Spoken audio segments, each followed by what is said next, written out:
ஸ்ரீ சத்ரு சம்ஹாரமூர்த்தி சுவாமிகள்.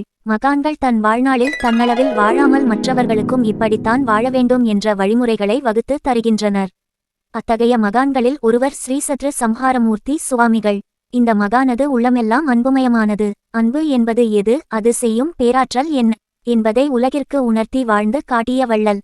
ஏதேனும் குகைகளில் மறைந்து கொண்டு அவ்வப்பொழுது நாட்டிற்குள் வந்து எதையேனும் சொல்லிவிட்டு மறைந்து வாழும் கலையை இவர் கைக்கொள்ளவில்லை. மாறாக மனிதனோடு மனிதனாக வாழ்ந்து மகோன்னத பாதையை சுட்டிக்காட்டியவர். பண்பட்ட உள்ளத்தோடு இறைவனுடன் இரண்டரக் கலக்கும் அற்புத வித்தையை நமக்கு அருளியவர். ஸ்ரீ சத்ரு சம்ஹாரமூர்த்தி சுவாமிகள் குடுமியான்மலையில் தியானத்தில் இருக்கும்போது இந்த இடத்தில் ஓர் அதிசயத்தை கண்டார்கள். இந்த அடர்ந்த காட்டில் தான்றி மரம் ஒன்று இடிவிழுந்து கருகிப்போனதை அறிந்தார்கள். அந்த தான்றி மரத்தின் சிறப்பை உணர்ந்த சுவாமிகள் அம்மரத்தை உயிர்ப்பிக்க எண்ணினார். காட்டுப்பகுதிக்கு வந்த சுவாமிகள் சிலருடைய உதவியுடன் புதர்களை களைந்து பாதையமைத்து பட்டமரத்தடியில் அமர்ந்து தியானம் செய்தார். பட்டமரம் துளிர்விட்டது. இதுகண்ட ஊர் மக்கள் இவரின் மகிமையை அறிந்து போற்றினர். மக்கள் திரளாக வந்து சுவாமிகளையும் மரத்தையும் வணங்கிச் சென்றனர். இப்பொழுது அந்த மரம் நன்கு தழைத்து பெரிய விருட்சமாக உள்ளது. இந்த தான்றி மரம் தமிழக வனச்சரக எல்லையில் எங்குமே இல்லை என்று சொல்லும் அளவிற்கு அதிசயிக்கத்தக்கதாகும். உத்திர மகாராஜனுக்கு நலன் சமையல்காரனாக தேரோட்டியாக இருந்தபோது இவ்வழியே அவர்கள் ஆகாய மார்க்கமாக ரதத்தில் சென்றனர்.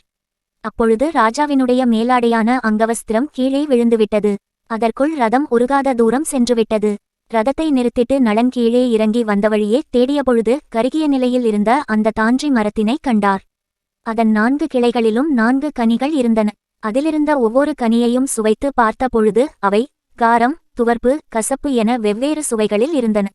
கடைசியாக 4வது கனியை சுவைத்த பொழுது இனிப்பு சுவை ஏற்பட்டது. அது சமயம் சனிபகவான் அசரீரியாக, உன்னிடமிருந்து நான் விலகுகிறேன். குடும்ப சகிதமாக திருநள்ளாறு வந்து என்னை தரிசனம் செய் என கூறினார். இப்படி நள மகாராஜனுக்கு சனிபகவான் விலக இந்த தான்றி மரம் ஓர் அற்புத படைப்பாக இருந்துள்ளது. கீழே விழும் இதன் இலைகளை உண்டால் பிணி விலகும். அடிகளார் அற்புத சக்தி படைத்த பட்டுப்போன தான்றி மரத்தினை தழைக்கச் செய்து சனிகிரகத்தால் துன்பப்படுபவர்கள் இம்மரத்தினை வழிபட்டு சனி பகவானால் ஏற்படும் பிரச்சனைகள் விலக அருள் செய்துள்ளார்.